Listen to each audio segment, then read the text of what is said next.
Friends, आज हम पढ़ेंगे NCERT क्लास 10 हिस्ट्री के chapter the making of a global world का 12th मॉड्यूल। पिछले मॉड्यूल में हमने पढ़ा यूरोपियन कॉन्क्वेस्ट ओवर अफ्रीका और इस मॉड्यूल में हम पढ़ेंगे रोल ऑफ रिंडरपेस्ट और the cattle plague in western conquest, यानी कैटल प्लेग जिसे रिंडरपेस्ट भी कहते हैं, उसका वेस्ट यानी यूरोप की अफ्रीका पर जीत में रोल। तो we will study the role of rinderpest in the western conquest, और रिंडरपेस्ट को द कैटल प्लेग भी कहते हैं। तो शुरू करते हैं आज का मॉड्यूल।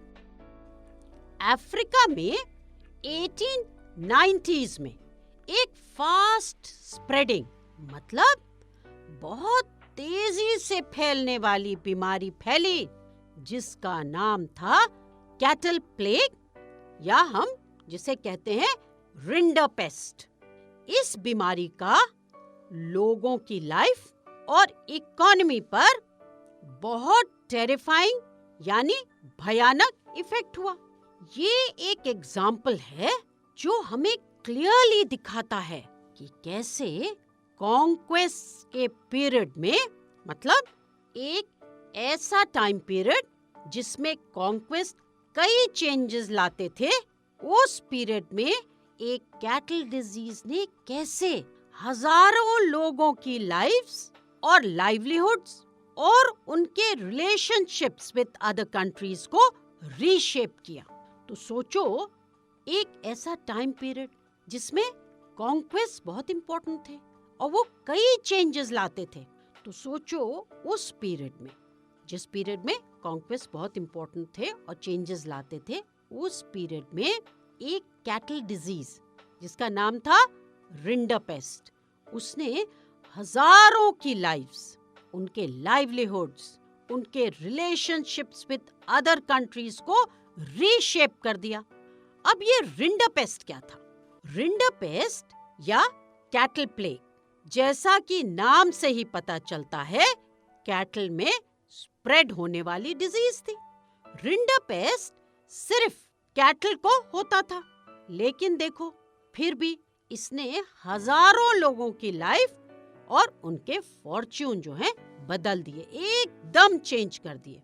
उनके वर्ल्ड के बाकी पार्ट से रिलेशंस को बदल डाला। तो ये सब हुआ because of a cattle disease which was called rinderpest, और वो भी एक ऐसे टाइम पीरियड में जिसमें कॉन्क्वेस्ट बहुत इंपॉर्टेंट थे और कॉन्क्वेस्ट ही चेंजेस लाते थे। अब 1880s में अफ्रीका में रिंडरपेस्ट आया। अब ये बीमारी अफ्रीका में कैसे आई? ये तो बहुत सोचने वाली बात है ना। तो हुआ ये कि इटालियन सोल्जर्स एरिट्रिया, जो ईस्ट अफ्रीका में है, पर हमला करने आए। क्या हुआ? जो इटालियन सोल्जर्स थे वो आए कहाँ?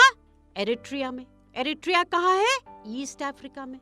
तो वो यहाँ पर हमला करने आए, कॉन्कर करने आए। उनके खाने के लिए ब्रिटिश एशिया यानी एशिया की ब्रिटिश कॉलोनीज से कैटल लाए गए।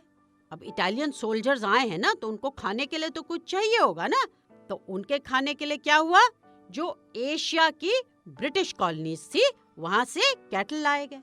अब सोचो कि वो जो कैटल थी वो रिंडरपेस्ट से इन्फेक्टेड थी।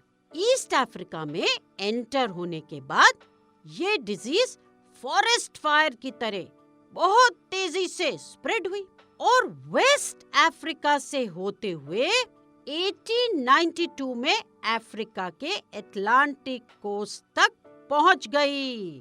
तो सोचो कितनी जल्दी ये डिजीज स्प्रेड हुई होगी कि ये जो है ईस्ट अफ्रीका में एंटर हुई और उसके बाद क्या हुआ? ये स्प्रेड हुई बहुत तेजी से और फिर वेस्ट अफ्रीका से होते हुए ये अफ्रीका के अटलांटिक कोस्ट तक पहुंच गई। इसके 5 साल बाद यानी 97 में ये केप तक पहुंच गई।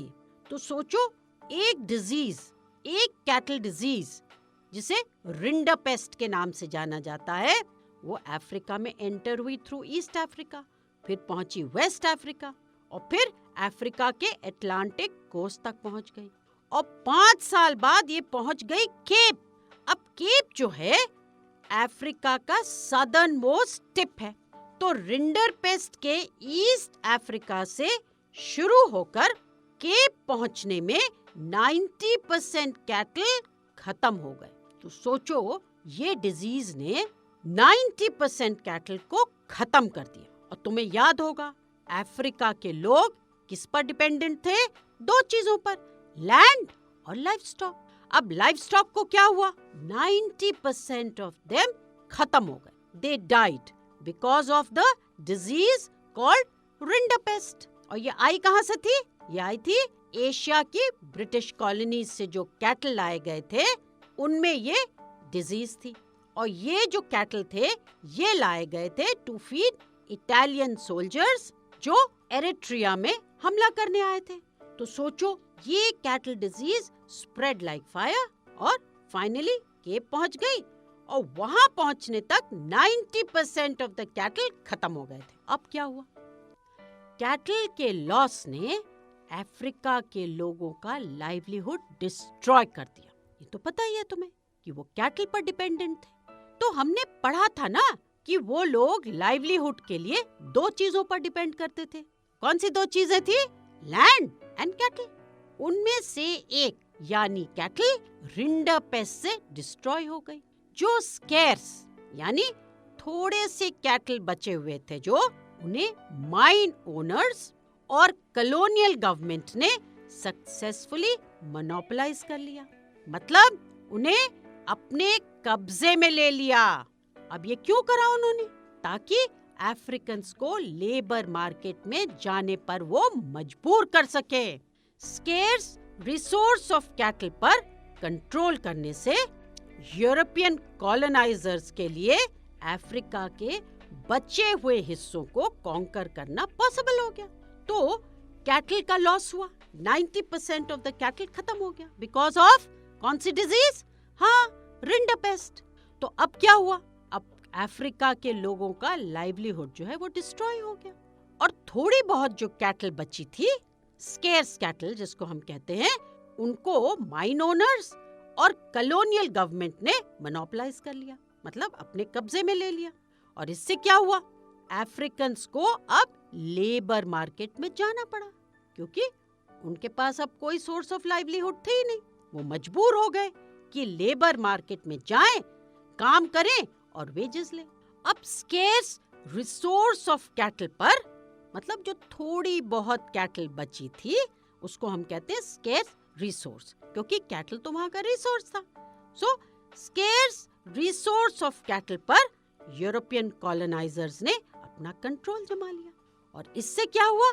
उन्हें बहुत आसानी हो गई अफ्रीका के बचे हुए हिस्सों को कॉन्कर करने के लिए, अपने कंट्रोल में लाने के लिए।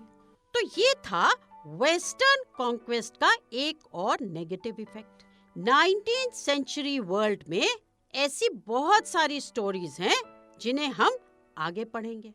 कैसी स्टोरीज? जो negative effects of western conquest को दिखाते हैं। तो ये सब हम आगे के मॉड्यूल्स में पढ़ेंगे। तो चलिए अब करते हैं एक क्विक रिकॉल। तो इस मॉड्यूल में हमने पढ़ा था कि रिंडरपेस्ट, या जिसे हम कैटल प्लेग भी कहते हैं, वो एक डिवास्टेटिंग कैटल डिजीज थी। मतलब कैटल को वो मार देती थी, तो डिवास्टेशन फैला देती थी, सारी तरफ कैटल मर जाता था। रिंडरपेस्ट अफ्रीका में लेट 1880s में आई। ये ब्रिटिश इंडिया से इंपोर्ट किए गए कैटल के साथ आई थी और इसे इटालियन सोल्जर्स के फूड के लिए इंपोर्ट किया जाता था। और ये जो इटालियन सोल्जर्स थे वो एरिट्रिया पर हमला करने आए थे, और एरिट्रिया कहाँ पे था? ईस्ट अफ्रीका में। अब रिंडरपेस्ट तो आ गई। कैसे आई जरा बताना। हाँ, ये आई कैसे? जो ब्रिटिश इंडिया से इंपोर्ट किए गए कैटल जो थे वो अपने साथ रिंडरपेस्ट ले आए क्योंकि वो इन्फेक्टेड थे इस डिजीज से। और ये कैटल आई थी टू फीड इटालियन सोल्जर्स जो एरिट्रिया पर हमला करने आए थे।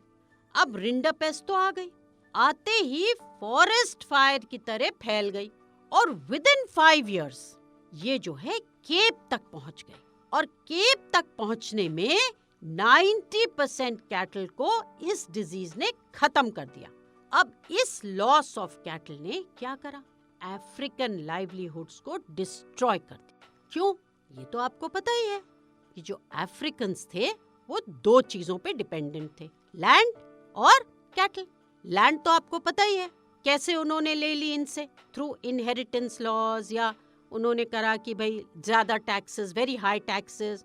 अब कैटल को क्या हुआ कि it was destroyed by the rinderpest और इसीलिए अफ्रीकन लाइवलीहुड्स इफेक्ट हो गए, वो बिल्कुल डिस्ट्रॉय हो गए। कैटल तो सारे मर गए। तो अब अफ्रीकन्स को, जो वहाँ के रहने वाले थे, उनको अपना गुजारा करना बहुत मुश्किल हो गया। अब थोड़ी सी कैटल बची, वेरी स्केर्स। तो उनका क्या हुआ? प्लांटर्स, माइन ओनर्स और कॉलोनियल गवर्नमेंट्स ने जो भी थोड़ी बहुत कैटल बची थी उन्हें, उन लोगों ने, मतलब प्लांटर्स, माइन ओनर्स और कॉलोनियल गवर्नमेंट्स ने सक्सेसफुली मोनोपोलाइज कर लिया, अपने कब्जे में ले लिया, अपने कंट्रोल में ले लिया। उन्होंने बचे हुए कैटल रिसोर्सेज को इसीलिए मोनोपोलाइज करा ताकि अपनी पावर को बढ़ाकर लोगों को लेबर मार्केट में जाने के लिए फोर्स कर सके। क्योंकि अगर वो कैटल को अपने कंट्रोल में ले लेंगे तो जो अफ्रीकन्स हैं उनके पास तो कोई सोर्स ऑफ लाइवलीहुड बचेगा नहीं। तो उनको क्या करना पड़ेगा? उनको लेबर मार्केट में जाना पड़ेगा और काम करना पड़ेगा, जो कि यूरोपियंस चाहते थे, क्योंकि उन्हें लोग चाहिए थे जो प्लांटेशंस और माइंस में काम करें। अब स्केर्स रिसोर्स ऑफ कैटल पर कंट्रोल ने यूरोपियन कॉलोनाइजर्स को एनेबल किया ताकि वो अफ्रीका को इजीली कॉन्कर कर सके और उसे सबड्यू कर सके। तो अब हमने समझ लिया कि रिंडरपेस्ट क्या थी और उसने कैसे अफ्रीका में लोगों की लाइवलीहुड को अफेक्ट करा और कैसे हेल्प करा यूरोपियन कॉलोनाइजर्स को अफ्रीका को कॉन्कर करने में। So now let's do a quick revision. Rinderpest was a devastating cattle disease.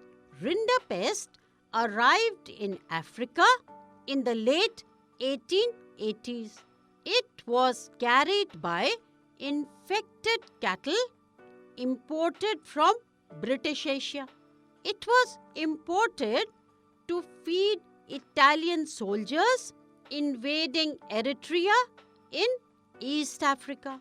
Rinderpest spread like a forest fire and reached the Cape in 5 years. Along the way, Rinderpest killed 90% of the cattle. The loss of cattle destroyed African livelihoods. Planters, mine owners, and colonial governments now successfully monopolized what scarce cattle resources remained. They monopolized the remaining cattle resources to strengthen their power and to force Africans into the labor market.